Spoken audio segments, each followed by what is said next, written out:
Hi, my name is Amber, and I'm going to be doing a book review on Chef Roy Choi and Street Food Remix. It's by Jacqueline Briggs Morton and Junjo Lee, and it's illustrated by Man One.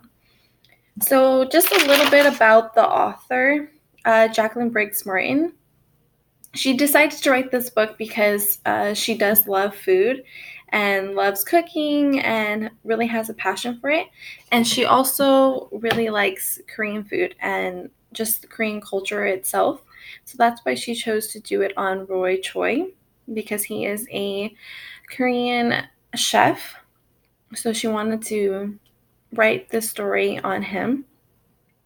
She did a lot of research to write this book. She actually read one of Roy Choi's books. It's called LA Sun.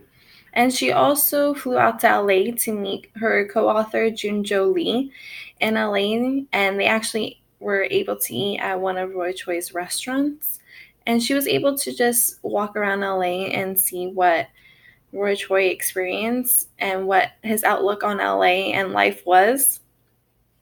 Um, She actually chose the co-author Junjo Lee because she is from South Korea herself, and so she was able to give her a little bit more of an insight on Korean culture, and you will be able to see that in this book.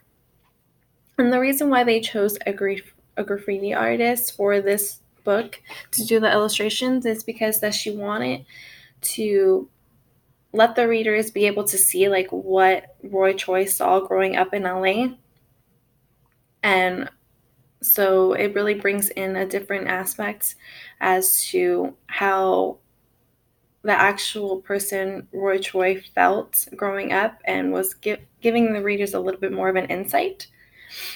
So that's why they chose him to do that. I chose this book because it was on one of the websites that was given to us in this lesson, and it did win an award called Notable Children's Book for 2018.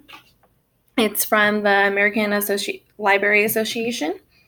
And I chose this because I do live in LA and I do eat from the food truck that this chef is known for. And I didn't even know that. So I thought that was really interesting. And I do love Korean food. So, just a little summary on this book.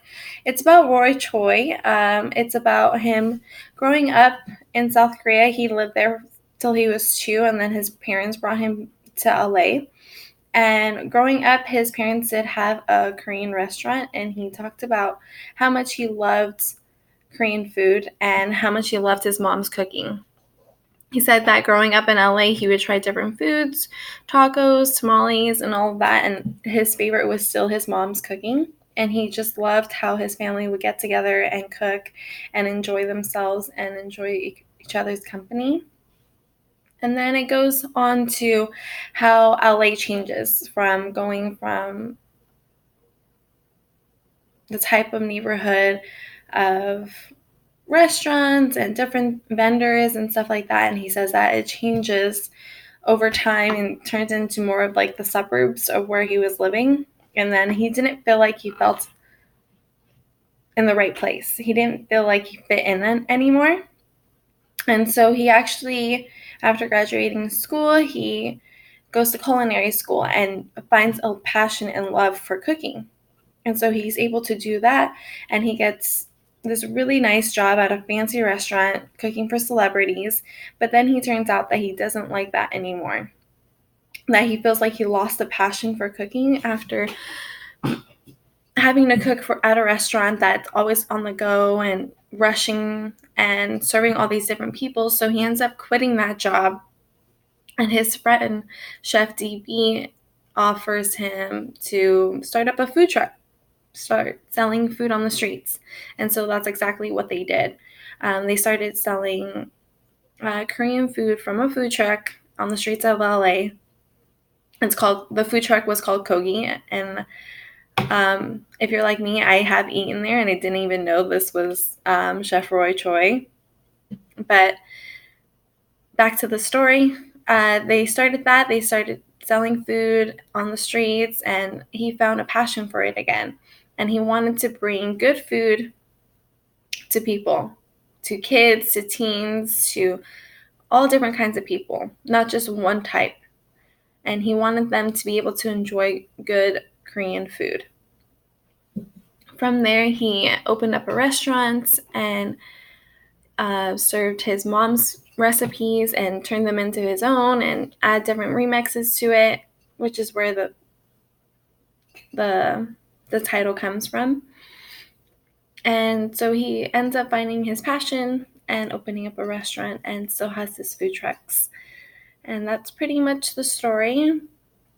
I found it really interesting that how he didn't end up liking cooking at a fancy restaurant. I mean, I feel like, in my opinion, a lot of people, that's what they want and that's what their goal is, to cook at a really nice restaurant. But he did that and didn't like it.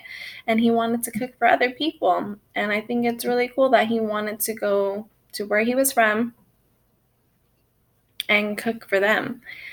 I also thought it was really cool that I didn't even know that this was the chef of Kogi, and I've eaten at that food truck many times. For this nonfiction, I put it in the category of interpretive because the author is not actually Roy Choi. It's not from his perspective. It's from somebody else's perspective, and they're interpreting it how they see fit. So I think that's why I chose interpretive nonfiction, is because Jacqueline Briggs Morton, the author, is taking you on a journey, on Roy Choi's journey as to becoming a chef. And it goes into a sequence of events because it starts when he was a kid and his family and how he found the passion for food and cooking, and to how it ended and how he became a chef at what he wanted to do.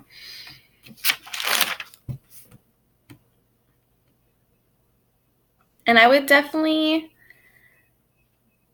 recommend this book for children. It ranges from 5 to 12-year-olds. So I think it ranges for a lot of people. I mean, I really even enjoyed the pictures and everything in the book. And I'll even show you a brief, like one of the pictures from the book. I wasn't able to actually get a hold of the actual book, so I downloaded it as an ebook. So I'll try to show you a picture. This is an illustration of the food truck that they had. As you can see, it's more of a graffiti artist type of style, which is what they were going for. This is an illustration of Roy Choi himself. So yeah, I hope you enjoy this review, and I hope you would think about reading it. Thank you.